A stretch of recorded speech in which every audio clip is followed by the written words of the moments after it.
Châu, ilu dah siap bunga besi ni. Itu nak main bunga kacap lah. Bunga kacap dekat tengah saya ada orkid putih. Ada orkid pink. Ada roses warna soft pink. Warna magenta. Orkid pink. Bunga kertas orkid pink dan ini bunga jala. Orkid pink. Okay. So kita akan injek satu persatu. Okay, yang ni, pos area ni, orkid putih ni, dia boleh pakai untuk bunga. Ataupun selalu ni kita akan masukkan dekat dalam corong ni lah, dalam aksesori. Dia akan ditindik ni. Yang ni, corong ni, dia akan ikut kelurusan bunga orkid. Orang kena luruskan dia daripada bawah sampai ke atas. Jangan tingkung di bengkok-bengkok. Kalau bengkok orang punya ni, dia akan ikut. Corong ni akan ikut.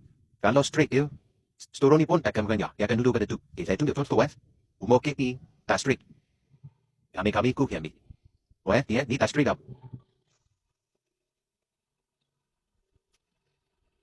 Ya, kena ikut ni. Ya, akan ikut bunga sebenarnya. So, nak masukkan bunga orkid di dekat dalam corong, orang kena pastikan daripada atas sampai bawah kena straight. Ya, kena ikut ni. Ya, akan ikut bunga sebenarnya.